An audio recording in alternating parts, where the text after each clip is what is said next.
So ఇప్పుడు pseudo elements ఏంటో చూద్దాం. సో సూడో ఎలిమెంట్స్ అనేది ఏం చేస్తుందంటే, మనం ఏదైనా ఎలిమెంట్ లోపల ఏదైనా స్పెసిఫిక్ పార్ట్ అనేది సెలెక్ట్ చేసుకొని దానికి స్టైలింగ్ ఇవ్వాలి అంటే ఈ సూడో ఎలిమెంట్స్ అనేది మనకు హెల్ప్ అవుతుంది. ఈ సూడో ఎలిమెంట్స్ రాసే పద్ధతి సూడో క్లాసెస్ అయితే మనం సింపుల్గా ఇలాగ సింగిల్ కాలన్ వాడతాం.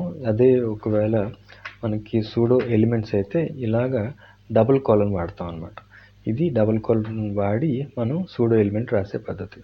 ఓకే, సో ఇక్కడ మనకి సూడో ఎలిమెంట్స్లో కొన్ని ప్రాపర్టీస్ ఉన్నాయి. Like before, after, first letter, first line and place holder. ఇవి వన్ బై వన్ మనం ప్రాక్టికల్గా వీటి తాలూకు అవుట్పుట్ ఏంటో చూద్దాం. సో ఫస్ట్ బిఫోర్తో మొదలు పెడదాం. నేను ఒక డివ్ ఎలిమెంట్ తీసుకొని దీనికి టెస్ట్ మెసేజ్ అని ఒక పేరు పెట్టాను. ఓకే, సో దీని లోపల నేను పారాగ్రాఫ్ ట్యాగ్ తీసుకున్నాను. ఇక్కడ ఏం చేస్తానంటే ఒక డమ్మీ కంటెంట్, ఒక లారం 20 వర్డ్స్తో ఒక డమ్మీ కంటెంట్ క్రియేట్ చేశాను. ఇప్పుడు అవుట్పుట్లో ఎలా ఉంది. ఓకే, జూమ్ చేసి చూస్తే మనకి అవుట్పుట్ ఒక 20 వర్డ్స్తో మనకు పారాగ్రాఫ్ ఫామ్ అయింది. ఇక్కడ కాన్సెప్ట్ ఏంటి, ఇప్పుడు బిఫోర్ ఈ యాక్టివిటీ ఏంటో చూద్దాం. మనం ఈ డివ్ ఎలిమెంట్ని టార్గెట్ చేసి టెస్ట్ మెసేజ్, సో ఇక్కడ టెస్ట్ మెసేజ్ అని రాసి దీని లోపల పారాగ్రాఫ్ ట్యాగ్ని టార్గెట్ చేసి ఇక్కడ డబుల్ కోలన్, కొంచెం స్పేస్ ఇస్తాను, ఫైల్ సైజ్ పెంచి ఇక్కడ డబుల్ కోలన్ వాడుతూ నేను ఇక్కడ సూడో ఎలిమెంట్ రాస్తాను. ఈ సూడో ఎలిమెంట్ ఏంటంటే బిఫోర్. ఇది ఒక యాక్టివిటీ.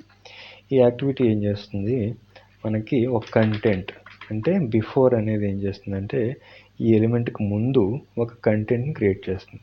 ఈ కంటెంట్ మనం ఏం రాద్దాం అనుకున్నాం, for example this is my paragraph అని రాశాను, ఏదన్నా ఒక ర్యాండమ్ టెక్స్ట్.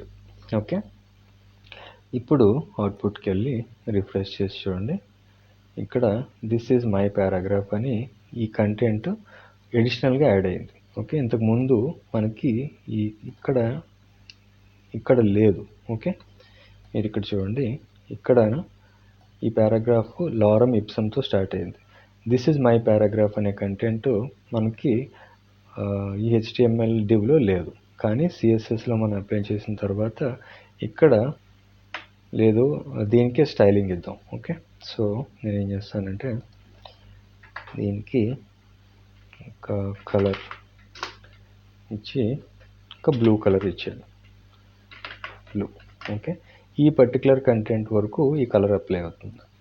చూసారా, దిస్ ఈజ్ మై పారాగ్రాఫ్ అనేది యాడ్ అయ్యి ఒక కలర్ కూడా దీనికి అప్లై అయింది. సో అలాగే ఇప్పుడు ఇంకొక ప్రాపర్టీ చూడండి, మనకి ఆఫ్టర్ అని ఉంది. ఈ ఆఫ్టర్ ఏం చేస్తుందంటే డివ్కి లాస్ట్లో కొంచెం కంటెంట్ క్రియేట్ చేస్తుంది. మనం ఈ కంటెంట్ చూపిద్దాం అనుకుంటున్నాం. సో దానికోసం నేను మళ్ళీ test message paragraph tag colon after ఈ సూడో ఎలిమెంట్ తీసుకొని దీనికి ఈ కంటెంట్ అనేది కంపల్సరీగా రాయాలి, లేకపోతే మనం చూపించాలనుకున్న కంటెంట్ డిస్ప్లే కాదు. So end of the paragraph ఇలా రాశాను. ఓకే, సేవ్ చేసి దీనికి కూడా ఒక కలర్ ఇద్దాం, కలర్ రెడ్. ఓకే, సేవ్ చేశాను. ఇప్పుడు రిఫ్రెష్ చేస్తే చూడండి, ఇది ఒక స్టార్టింగ్లో ఒక బిఫోర్ అనే ఒక యాక్టివిటీ వచ్చింది, తర్వాత ఎండ్ ఆఫ్ ద పారాగ్రాఫ్ అనేది కూడా ఒక యాక్టివిటీ ఫామ్ అయింది. ఓకే, సో ఇది మనకి సూడో ఎలిమెంట్స్ ఇచ్చే అవుట్పుట్ అనమాట, before and after. Okay, so next మనం ఫస్ట్ లెటర్ అనేది చూద్దాం. ఫస్ట్ లెటర్ అంటే ఏంటి, ఇది ఫస్ట్ లెటర్. ఈ టీ ఉంది కదా, ఇది ఫస్ట్ లెటర్. ఇది లేకపోతే ఎల్ ఉంది కదా, ఇది ఫస్ట్ లెటర్. దీన్ని మనం టార్గెట్ చేద్దాం. ఓకే, సో నేను ఏం చేస్తానంటే test message paragraph colon first letter pseudo element ఇచ్చి దీనికి నేను కలర్ అనేది ఇచ్చి డార్క్ ఏదో మెరూన్ కలర్ ఉంది, ఇది అప్లై చేద్దాం. సో సేవ్ చేసాం. ఓకే, ఇప్పుడు వెళ్ళి రిఫ్రెష్ చేస్తే చూడండి, ఇక్కడ ఈ టీ అనేది మనకి మెరూన్ కలర్లోకి మారింది. ఓకే, సో నాకు ఇది కాదు, ఎల్ అనేది కావాలి అనుకోండి, అప్పుడు నేను ఏం చేస్తానంటే ఈ రెండు, ఈ బిఫోర్ ఆఫ్టర్ తీసేసి లేదంటే కామెంట్ చేసేసి సేవ్ చేస్తే ఇక్కడ చూడండి ఈ ఎల్ అనేది మనకి ఫస్ట్ లెటర్ చూసాం కదా, ఇప్పుడు ఫస్ట్ లైన్ చూద్దాం. ఫస్ట్ లైన్ అనే ఒక సూడో ఎలిమెంట్ అప్లై చేశాను, దీనికి ఈ మెరూన్ పర్పుల్ కలర్ ఇచ్చారు. ఓకే, ఇప్పుడు చూడండి ఇక్కడ రిఫ్రెష్ చేస్తే మనకి ఫస్ట్ లైన్ ఏదైతే ఉందో అది కలర్ చేంజ్ అయింది. ఒకవేళ నేను జూమ్ అవుట్ చేశాను, చూడండి నేను జూమ్ అవుట్ చేస్తే ఈ ఫస్ట్ లైన్ ఏదన్నా సరే ఇది కలర్ చేంజ్ చేసుకుంటుంది. ఓకే, చూసారు కదా, ఇంకా క్లియర్గా కనిపించాలంటే దీన్ని రెడ్ కలర్లోకి ఇచ్చాను. ఓకే, ఇప్పుడు చూడండి రిఫ్రెష్ చేస్తే ఇది రెడ్ కలర్లోకి మారింది. నేను జూమ్ చేస్తే ఇది ఎంత అయితే ఫస్ట్ లైన్ తీసుకుంటుందో ఆ ఫస్ట్ లైన్ వరకే రెడ్ కలర్లోకి మారింది. జూమ్ అవుట్ చేస్తే చూడండి ఇది మొత్తం ఒక లైన్ కదా, ఇప్పుడు ఈ మొత్తం లైన్ అంతా కూడా ఒకే లైన్లో ఉంది కాబట్టి కంటెంట్ అంతా కూడా రెడ్ కలర్లోకి చూపిస్తుంది. ఓకే, సో నెక్స్ట్ పాయింట్ వచ్చి మనకి ప్లేస్ హోల్డర్. ఫస్ట్ లెటర్ చూసాం, ఫస్ట్ లైన్ చూసాం, నెక్స్ట్ ప్లేస్ హోల్డర్ చూద్దాం.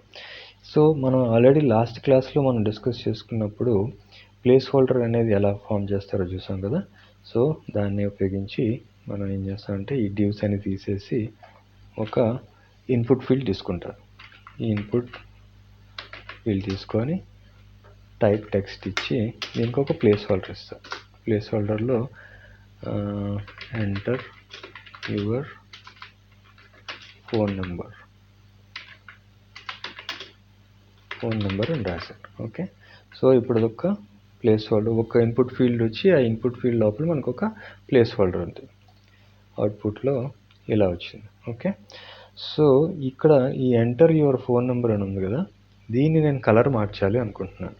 ఓకే, దీని కలర్ మార్చి చూపించాలనుకుంటున్నాను. సో దానికోసం నేను ఇన్పుట్ ఫీల్డ్ టార్గెట్ చేసి కోలన్ ప్లేస్ హోల్డర్ అనే ఒక సూడో ఎలిమెంట్ ఇచ్చి దీనికి కలర్ అనేది ప్రాపర్టీ యూజ్ చేసి కలర్ అనే ప్రాపర్టీ ఇచ్చి నేను ఏ కలర్ చూపించాలనుకుంటున్నానో ఆ కలర్ చూపిస్తాను. సో బ్రౌన్ కలర్ సెలెక్ట్ చేసుకున్నాను. సో సేవ్ చేసి అవుట్పుట్లోకి వెళ్ళి రిఫ్రెష్ చేస్తే చూడండి ఇక్కడ ఈ ఇన్పుట్ ఫీల్డ్ లోపల ప్లేస్ హోల్డర్ అనేది బ్రౌన్ కలర్లోకి మారిపోయింది. ఓకే, సో ఈ విధంగా మనకి ఈ సూడో ఎలిమెంట్స్ అనేవి హెల్ప్ చేస్తాయి. ఓకే.